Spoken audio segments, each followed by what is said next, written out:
are there, so they may have various queries also, and I would like to solve those queries. So once again, thank you very much. And the topic which is allotted to me, that is human vulnerable groups and their human rights.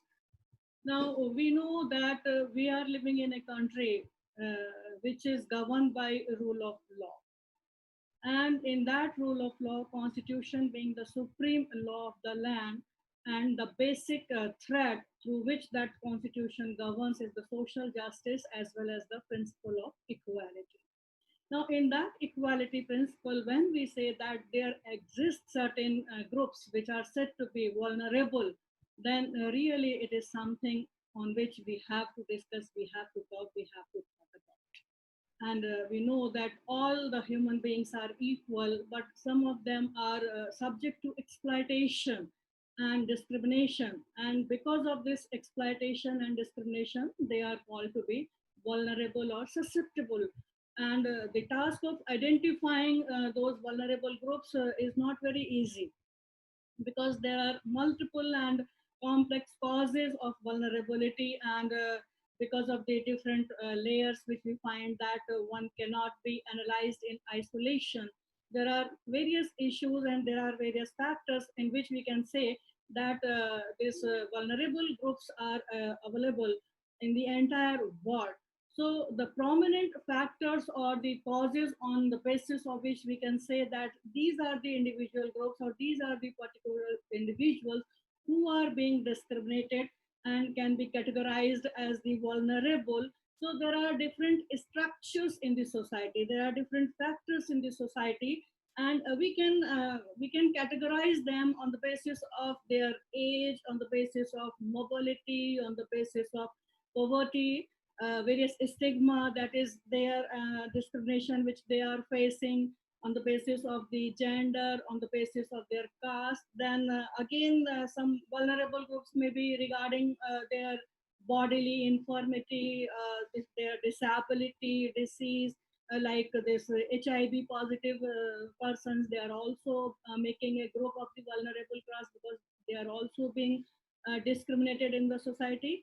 And then when we talk about at international level, then the nationality is also one of the group which makes them vulnerable, so which needs the special protection.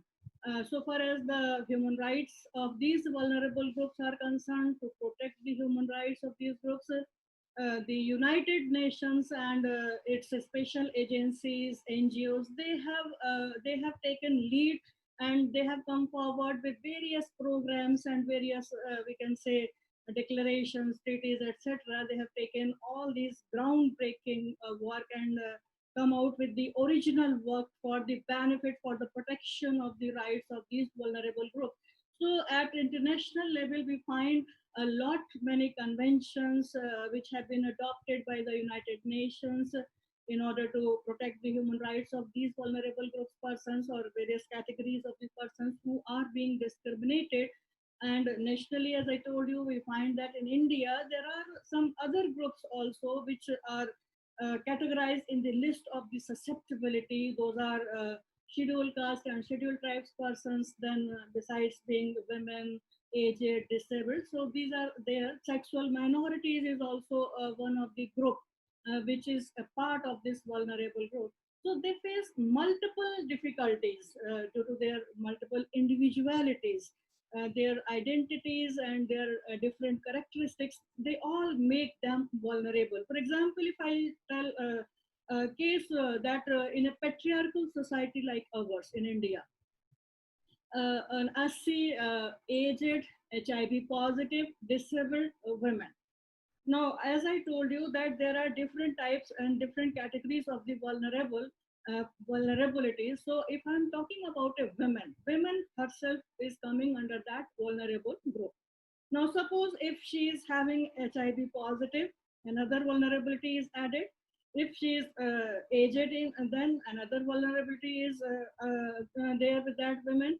Along with if she belongs to a particular SC or ST group, then this all makes that lady vulnerable in multiple sense. So this multiple and discrimination is being faced by the women. So similarly, we can take the examples of various other groups who are not treated in vulnerability in isolation, but various other vulnerabilities are also associated with them. And in that way, they are being discriminated, and they're facing different types of the inequalities, different types of the discriminations with in a country where we are having the rule of law, in a country where we are having the constitution which provides the right to equality to everyone. So the different constructs of vulnerability, they are not we can say we cannot find them in a watertight compartment. As I told you that there may be multiple vulnerabilities. So for the purpose of understanding, we can put different constructs that we can house these groups in a particular construct in the society. For example, if we talk about the physical construct, then it may be age based. The children may be there, tender age children may be there, the aged persons, the senior citizens, or the older persons may be there. Then, on the basis of the physical construct, we can talk about the bodily infirmity, where deceased persons may be there, different type of the diseases may be there. Initially, when this leprosy was also considered, but now it's curable, so it is not in that list. But otherwise, HIV positive persons, they are there. I don't know what is going to be the future of COVID-19, whether these persons would be there or not. But presently, it is not like that. So, and this physical construct, we can also take the example of the disability.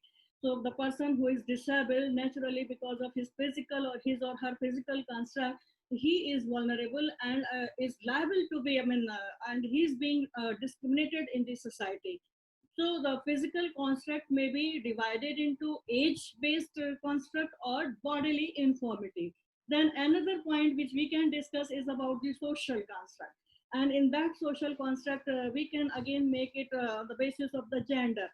So in gender, we find that the women are ill-treated or discriminated. Then another category is of the sexual minorities that belongs to the LGBT groups and transgender and lesbian. That is the category of those persons that is defining on the gender-based construct, and that is there in vulnerability. Then another is social construct category is the caste base, where we can find that the persons belonging to the SCs, STs, minorities, particularly in India, we find that they are being discriminated on the caste basis also. Then another construct on which we can find that there are vulnerable groups, they are economic construct. On the basis of their economy, on the basis of the poverty, we find that they are being discriminated. And particularly, you have seen that in the recent scenario that this migrant laborers, they are mostly ill-treated persons, and they have lost their jobs. They were not in the employment. They were dependent on others also for the purposes of their daily needs. So this economic construct is also bringing that vulnerability to these persons. And then national construct is also very important for understanding the vulnerability of the person concerned or the group concerned. And in that, we find that at a national level, refugees persons, the stateless persons, they are also under that group of the vulnerability. So when we talk about the different types of the vulnerability and different types of the groups of the persons concerned, so there is a long list on the basis of which we can find that these are the groups which are there in the society, and they are vulnerable, they are susceptible, they are being discriminated, they are not being treated equally. Though there are laws at the international level, at the national level, but still there exist these type of the inequalities. So first of all, I would like to give you the example of the aged persons and the children, that is on the age-based construct. Because the time limit is also there, so I will be discussing these two groups along with the others superficially. So number one, how do we see that the human rights of the groups of these persons are protected by the human rights laws? So first of all, if we take the case of the children, then we find that the children under Article 25 of the Universal Declaration of Human Rights, then it says that the childhood is very special and it is entitled for the special care and assistance. We all know that the children, they are the future of the any nation. So it is required that these children should be treated fairly, equally. They should be given their dues. They should be given an environment which is soothing to their needs, which is suitable to their needs. And that's why when we find that Article 25 plus 2 of the Universal Declaration of the Human Rights, that it speaks about that the childhood is entitled for special care and assistance, because they are the persons, the children, they are the persons that they sometimes they are not able to perform their work by themselves, so they are in need of the others also. So that's why the children, they are the group which come under the vulnerability. And as I told you that multiple groups are multiple types of the vulnerability may be there. Similarly, if a person who is in a group of the vulnerability, it is not like that he or she will continue to be in that group, because when I am talking about you for the purpose of vulnerability on the basis of the age, on the basis of that physical construct, then it may be changed also, because the children, they are bound to grow, and when they'll not remain the children, then naturally they'll not fall under the vulnerability group, so another children will come. Similarly, older person is vulnerable only when he becomes older. It's not like that at the youth he may be treated as the vulnerable. So this vulnerability is also liable to be changed. Disability is also that. If you are not disabled by birth, you are not vulnerable. If you are disabled by an accident, then you become disabled and you will be put under that category. So another human rights, we can say, charter, that is ICCPR, International Covenant on Civil and Political Rights, that also provides that every child shall have the right for what, to have the measures for the protection as are required for the status of the minor or on the part of his family, society, state. So ICCPR provides for the duties of the society, of the family, of the state, that if there is a minor, then that requires certain protections, and those protections must be given to those child who are minor. Then a very, we can say, a bill of right for the children, that is also known as a Bible, that was the Convention on the Rights of Child, 1989. So prior to that, there was also a declaration on the child rights in 1959. But what we see that in 1989, a convention on this rights of the child, that is very important for the purpose of the protection of the children against any type of the discrimination. So this CRC, in short, 1989, it is divided in three parts, and there are 54 articles. So part one, that is Article 1 to 41, that is rights of the children. And in those articles, almost 40 articles, those provides for the different types of the rights and protections, and the various grounds on which the children should be treated, so that are given under article from article 1 to article 41 of this CRC, that is the first part of the convention of 1989. So particularly, I'll be giving you the example of those only articles which are important for the purpose of the protection, for the purpose to protect the equality rights of the children. So Article 2, if you see that this is the duty of the state parties, that they will respect and ensure.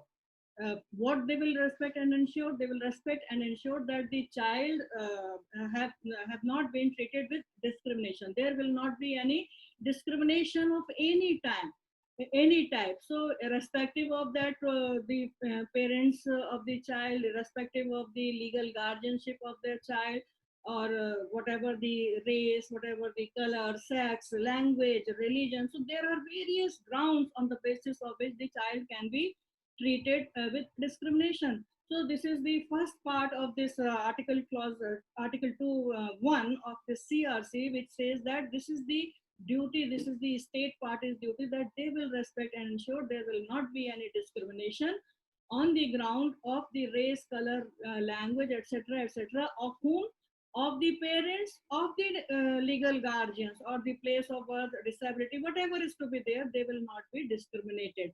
Then another duty which has been put on the state parties, that they will take appropriate measures to ensure that the child is protected against the discrimination or punishment. So there will be no discrimination, no punishment, and discrimination on the basis of what? Their status, their activities, what opinions they express, or the belief of the child's parents or legal guardians or families, if they belong to a particular community, if they belong to a particular religion. So that should not come in between the treatment of any type of discrimination with that child.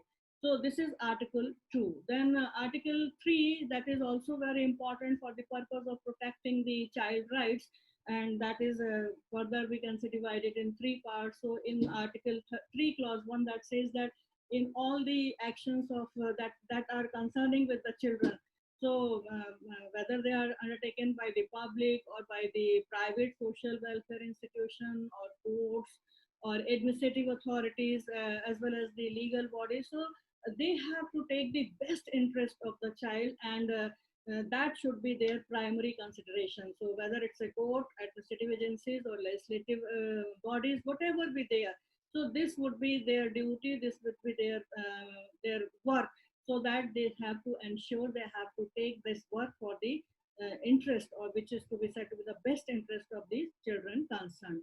Then part 2 of this Article 3 provides for the state parties to ensure that the protection and care of the child is very, very necessary for his well-being. So well-being is a word which is very important, and that is also there in the WHO's constitutional preamble, and that is also to be taken care with for the child, and that is the duty of the state parties that they shall undertake while they're making their laws, provisions, rules, whatever. So they have to take care that this is necessary for the well-being of the children. Then taking into account the rights and duties of the children, his children or his parents or the legal guardians, other individuals, so they are responsible for that they will take full care of the children concerned. Then another duty which is there under Article 3 of the CRC 1989 is that the state parties that they will ensure that the institutions, the services, the facilities which are being provided and for these children, then they must be responsible for the care and protection of the children, and they shall conform all these standards which have been established by the competent authorities, by the competent bodies at the national level. So particularly in the areas of their safety and health. So we see that the children's well-being, their health, their safety, and their their respect, these are the points which are very, very important, which has to be taken care of these children. Then, as I told you, that multiple disability, so if a child who is a disabled child, then CRC also provides for that disabled child. And Article 23 speaks about the disability of the child, and it says that the state parties, if they are there, that if they have to make any law, then they will find that the children who are mentally or physically disabled, then the child, they should enjoy a full and decent life, because with disability one thing which is attached is that the decent life. So here it is the duty bound, or it is the obligation of the state that if the state is going to make any law, then the state must put these provisions in that particular law, that the state parties recognize that the mentally or physically disabled child should enjoy a full and decent life in conditions which are to ensure the dignity of the child, to promote the self-reliance of the child, and to facilitate the child's active participation in the community. Because you see that if a child who is disabled, who is being discriminated in the society, so he'll not interfere in the other things in the community. So the interference and the participation in that is also very, very important for the children, and for that this is the obligation of the state to do or to make the law, so that the decent life can be lived by the children who are disabled also. Then again, if we see that the state parties must recognize the rights of the disabled persons to take special care. What type of the special care is to be taken? Then they have to encourage and ensure the extension subject to the available resources, because every time we see, particularly not in I'm not talking of India, but in the other continents also, the countries which are very, very poor, they are not able to provide the basic amenities to their citizens. So what about of the different types of the amenities or the special care has to be taken? That is very, very tough for these countries. So the state shall encourage to ensure the extension of what, subject to available resources, subject to available resources, their benefits, that the child's benefit, that has to be taken care with. And then we see that application is also to be made in appropriate cases to the child's condition and their circumstances, or the parents or the others who are caring for them. So some procedural aspects we see are also available in this Article 3. Then Article 23. Then we find that Article 36. I have to speak in Hindi also because I am getting this message. So this is good that I have. Okay. So is there any problem in understanding?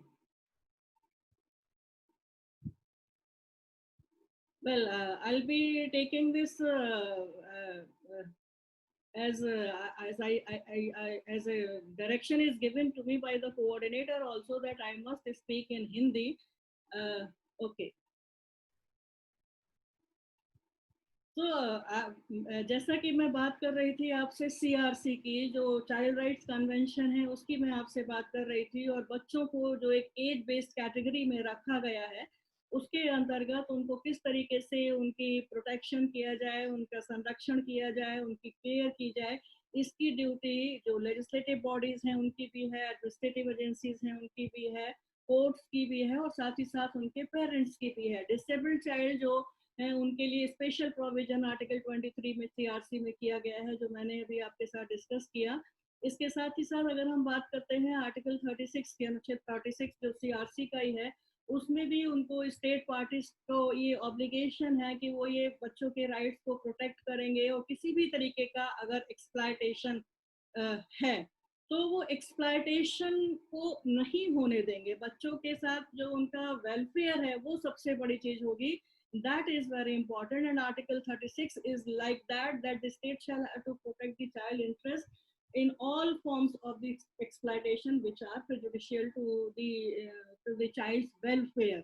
Then Article 41 of that, which speaks about that the laws which are to be made by the state parties, जो states हैं, जो Nations हैं, उनको अपने यहाँ जो कानून बनाने हैं उनको किस तरीके का ध्यान रखना होगा।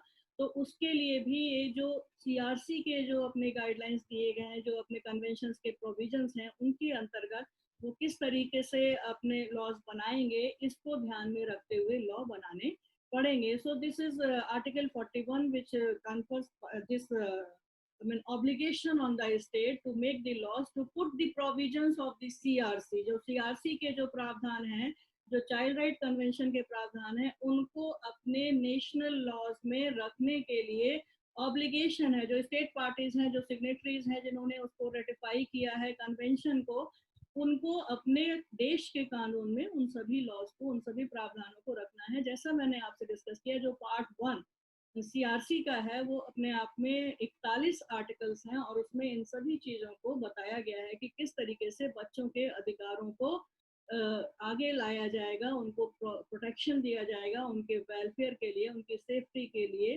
उनकी वेलबींग के लिए, उनकी हेल्थ के लिए। ये सारी चीजें आर्टिकल 1 से लेके 41 तक में दी गई हैं। और आर्टिकल 41 जो मुख्य रूप से स्टेट के लिए एक ऑब्लिगेशन है, एक इंडिपेंडेंट स्टेट के लिए जो सिग्नेटरी है, कि वो जब अपने देश में कानून बनाएंगे तो इन प्रावधानों को जरूर से उन सब प्रावधानों को भी रखेंगे।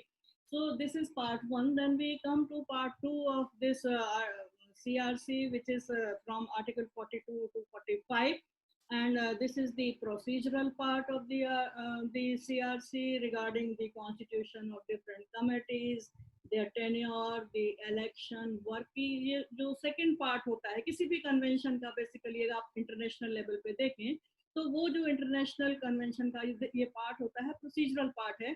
उसमें सिर्फ ये चीजें होती हैं कि उसमें जो ये प्रावधान है उनको किस तरीके से क्रियान्वयन उसका किया जाएगा, एग्जीक्यूट किए जाएंगे उसको किस तरीके से। उसमें क्या कोई कमेटी होगी या नहीं, वो कमेटी होगी तो उसका कॉन्स्टिट्यूशन क्या होगा, कितने मेंबर्स होंगे, मेंबर्स नॉमिनेट किए जाएंगे या मेंबर्स का इलेक्शन होगा, और उसके साथ ही साथ उनके क्या क्या कार्य होंगे, इन सब चीजों को लेके this article 42 to 45 the provisions are regarding the this committee constitution, tenure, election and work of this, and which is known as the procedural part. Then the third part of this CRC, that is from article 46 to 54. As I told you, this is having only 54 articles. So 46 to 54, this is the last part of the convention, and that is the executory or implementation part. जो तीसरा part होता है वो executory और implementation part है, तो उसमें यही कि जो सेक्रेटरी जनरल यूनाइटेड नेशन का है वो किस तरीके से कन्वेंशन ओपन होगी, कौन कौन सिग्नेटरीज होंगे, कैसे इसमें किन किन लैंग्वेजेस में होगा. So that is operational part of any of the convention. So this is not related but this is important for the purpose of understanding as to what are different parts of any convention, and particularly when we are talking of the vulnerable group of the child as a particular on the basis of their age. So it is important that we must know as to what are the different rights of the children under that particular CRC, and as to how these rights are to be protected, who are there to protect these rights, what are the committees which these committees have to work upon. So this is all given under that.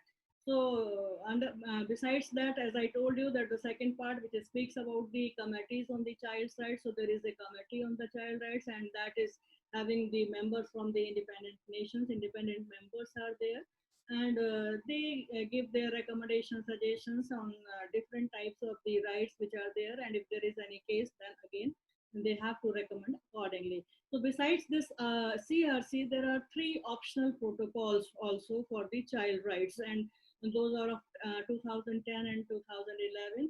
So the first optional protocol, that is related to the involvement of the children in armed conflict. कि अगर कहीं armed conflict हो रहा है तो उसमें बच्चों को किस तरीके से इन्वॉल्व किया जाएगा, नहीं किया जाएगा, उनको रोका जाएगा, उनके प्रोटेक्शन का ख्याल किया जाएगा. This is protocol, optional protocol number 1, that is related to the involvement of the children in armed conflict. Then the second protocol, that is optional protocol, is regarding the sale of the children and the child prostitution and child pornography. कि जो बच्चे हैं उनके किस तरीके से खरीद फरोख्त होती है, बच्चों के साथ किस तरीके से चाइल्ड प्रोस्टिट्यूशन हो रहा है या चाइल्ड पोर्नोग्राफी हो रही है. So as I told you that in India, when we are talking about the law, so we have this sale of child is an offense under the IPC, child prostitution and everything, that again we have the law, child pornography, then POCSO 2012. So India is taking lead in all these things, और हमने यहाँ पर ये कानून बनाए हैं जिसमें optional protocol में दिए गए हैं. और जो थर्ड ऑप्शनल प्रोटोकॉल है, that is the rights of the child on the communication procedure. So at international level, we see that UDHR Article 2025 provides for. Then the entire CRC is there for protecting the rights of the children. After that, we see that there are 3 protocols, optional protocols also, which are there for the protection of the child rights and the protection of the children so that they may live their life properly. Besides that, there is one more international covenant which also speaks something about the child rights for the protection of the children, and that is International Covenant on Social and Cultural Rights, that is ICESCR, International Covenant on Economic, Social and Cultural Rights. This is of 1966, you all know. And under that convention, covenant, we see that Article 10 is there. So Article 10, particularly Article 10 Clause 3, so Clause 3 is that the special protection or has to be given, special assistance is to be given to the children and the young persons also. So this is related for what? For any type of the discrimination if they are facing in the society. So special protection has to be given to these children, and the children who are young persons also, that they have to be protected from the exploitation. Exploitation in what nature? Exploitation in economic and social. अभी तक जो हम बात कर रहे थे, आपसे बात कर रहे थे कि बच्चों के अपने ही एक वेल बीइंग के लिए, हेल्थ के लिए, सेफ्टी के लिए कुछ प्रोटेक्शंस दिए गए थे, लेकिन अब उसके साथ ही साथ एक और जो चीज़ें आती हैं जो बच्चों को बहुत ज़्यादा वल्नरेबल बनाती हैं, वो कम एज पर उनका इकोनॉमिक एक्सप्लॉयटेशन, उनका सोशल एक्सप्लॉयटेशन के साथ economic exploitation. So there are, you may be aware of the child labors also. So this economic and social cultural rights covenant that speaks that the protection is to be given to these children or who are young persons, and section 10 clause 3 is very important for that, that they are talking about the protection of the rights of the children. So their employment in the work which is harmful for the health of the children, which is dangerous for their life, or which is likely to hamper the normal development of the children, that is punishable in law.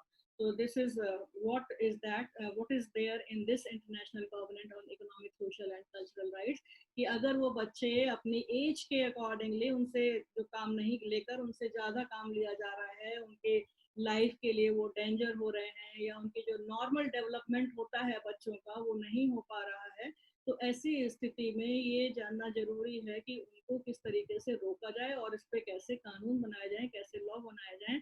So for that, this covenant also provides for that the state parties have to make the law so that they have to limit the age. They have to set the age limit of the children that below particular age there will be no paid employment to the children. कि एक particular age है उसके नीचे उनका कोई employment नहीं होगा, और अगर ऐसा कहीं होता है तो that will be punishable by law. So this International Covenant on Economic, Social and Cultural Right, Article 10, Clause 3 is important for the purpose of understanding that the child, they should not be, sent to the work which is not suitable to their health, which is not, which is dangerous for their life. And if they are going to work there, then it would be punishable, and the state parties have to set the particular age limit that below that age they will not be allowed to work. So we find that in India, the constitution under article 24 provides, हमारे संविधान में जो अनुच्छेद 24 है उसमें प्रावधान किया गया है कि 14 साल से नीचे के जो बच्चे हैं उनको इस तरीके की जो माइंस हैं या इस तरीके की हेजार्डस फैक्ट्रीज हैं उनमें काम नहीं करने दिया जाएगा. तो इसलिए कि वो उनकी एज को सूट नहीं करती हैं, इसलिए इस तरीके के प्रावधान हमारे यहाँ भी संविधान में किए गए हैं. और इसके साथ ही साथ ये तो हो गया चाइल्ड लेबर का, but besides this child labor there are other provisions also in the constitution which speaks about the protection of the child or special rights of the child. So if we talk about the children, then we find that children, they are the citizen of the nation.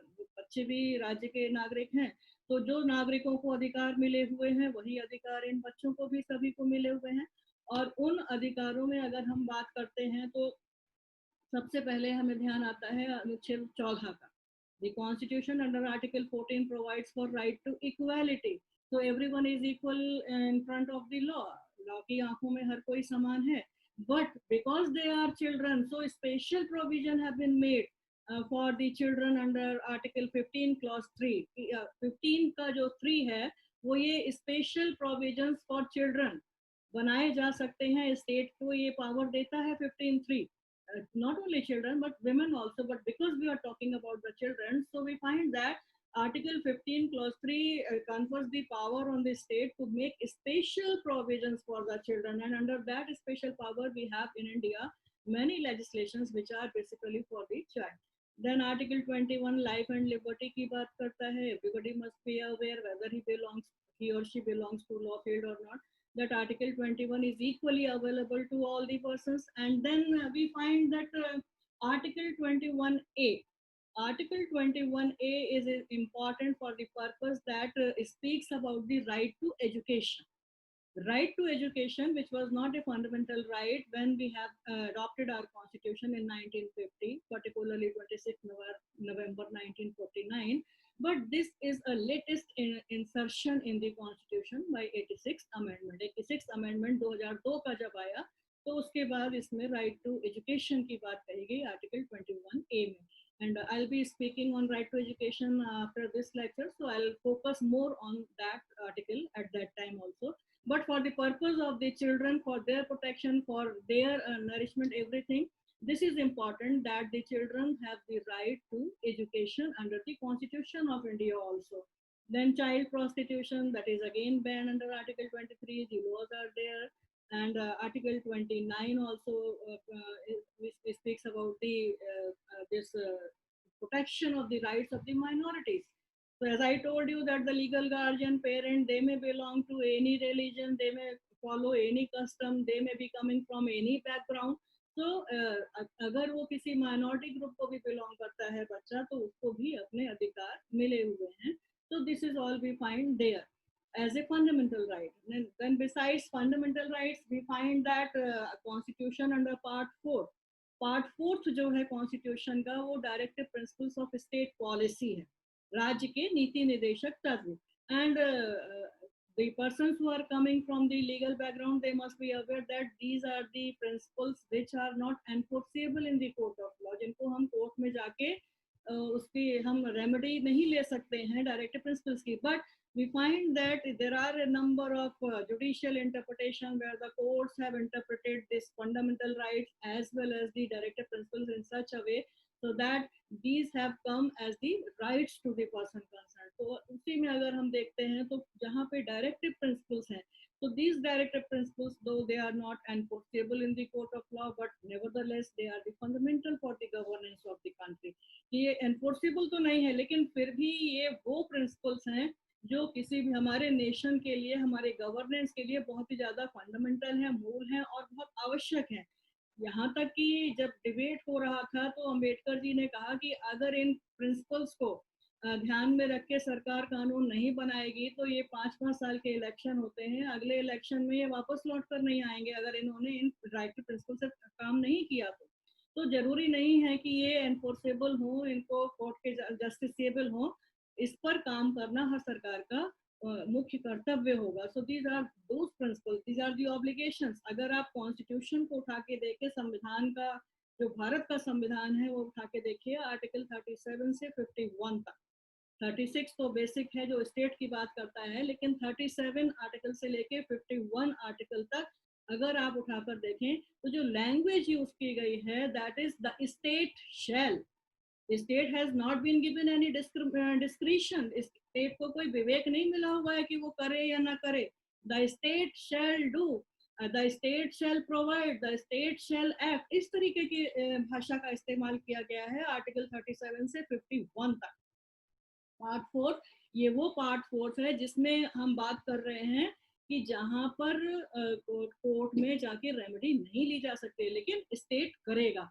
So under that part 4 which is related to the child, that is article 39E.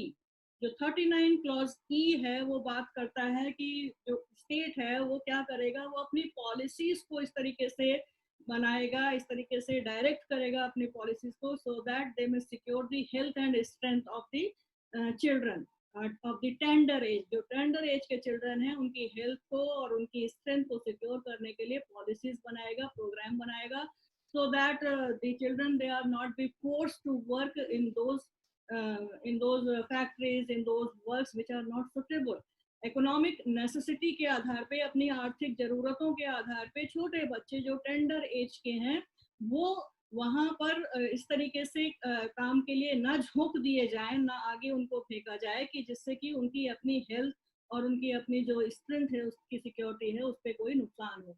तो इस तरीके की government की भी फिर बहुत सारे policies आ गए हैं, बहुत से प्रोग्राम्स भी हैं, जहाँ पर एग्जीक्यूटिव ऑर्डर्स भी आए 2006 में भी, 2009 में भी, कि ना सिर्फ फैक्ट्रीज में और जो हैजार्डस माइंस हैं उसमें, बल्कि जो अलग से वर्क हो रहे हैं उनमें भी इन बच्चों को ना भेजा जाए, क्योंकि 14 साल तक के बच्चों के लिए कंपलसरी एजुकेशन की बात कही गई है. तो उनको पहले एजुकेशन दी जाए, उनको इकोनॉमिक नेसेसिटी पे इस तरीके से उनको इन कार्यों के लिए आगे ना फेंका जाए. इसी तरीके से we see that article 39 clause F is also important, under which the state shall in particular direct its policy. क्योंकि पॉलिसी बना रहा है स्टेट यहाँ पर भी, तो उसमें क्या है कि they have to think about that how to secure the child and how to give them the opportunities and so that they may develop in a healthy manner. ऐसी पॉलिसीज किस तरीके से बनाई जाएं जिससे कि बच्चे जो हैं वो अपना उनको वो अपॉर्चुनिटीज, उनको वो अवसर दिए जाएं, उनको वो समय, उनको वो कहना चाहिए एक प्लेटफॉर्म दिया जाए जहाँ पर कि वो हेल्दी तरीके से अपना डेवलपमेंट, अपना विकास कर सकें और ऐसी कंडीशंस मिलें जो उनकी डिग्निटी को भी मेंटेन करें, उनकी डिग्निटी को भी प्रोटेक्ट करें, सो दैट जो चाइल्डहुड है वो उनका किसी भी तरीके के एक्सप्लॉयटेशन से, शोषण के, उसका प्रोटेक्शन हो सके and they may come or to live as a normal life of the citizen. So Article 39F is also important for understanding that the state shall have to make the policies through which the child may develop in a healthy manner, and the conditions which are there that must be providing them the freedom, the dignity, and it has also to see that the childhood should be protected against any type of the exploitation or any type of the moral or material abandonment. So this is Article 39F. Then Article 45. Article 45 before 2002 से पहले जो था वो different था, और 2002 86 amendment के बाद उसको सब्स्टिट्यूट करके नया लाया गया। तो जो 2002 के बाद जो प्रेजेंट कॉन्स्टिट्यूशन का हिस्सा है वो कहता है कि वो अर्ली चाइल्डहुड केयर की बात करता है कि जो बच्चे छोटे बच्चे हैं, 6 वर्ष तक के बच्चे हैं, उनको किस तरीके से उनका देखभाल किया जाएगा, उनकी केयर की जाएगी, इसके बारे में स्टेट को अपने पॉलिसीज, अपने लॉज बनाने हैं। इसी तरीके से अगर हम कॉन्स्टिट्यूशन की और आगे बात करते हैं तो 46, 47 these are some of the provisions which speaks about the child rights and the protection of the child because they belong to a group which is said to be a vulnerable group. And then besides that there are various statutory provisions also, not only after independence but prior to independence. हमारे जो हमको जो स्वतंत्रता मिली 1947 में, उसके बाद ही नहीं, उसके पहले से भी बहुत सारे कानून बने हुए थे जिसमें बच्चों को प्रोटेक्शन करने की बात कही गई थी, चाहे वो उनका लेबर से संबंधित हो, चाहे एम्प्लॉयमेंट की बात हो, रेलवेज में employment. So 1933 Act, 1938 Act, 1942 Act, so many acts, mines में काम नहीं करेंगे, प्लांटेशन में नहीं करेंगे, बीड़ी सिगरेट में बनाने में वहाँ पर आगे नहीं उनको लगाया जाएगा. So these were the laws which we find in our country. Then after that the complete law or a combination of all these laws that brought by the parliament, that was in 2006.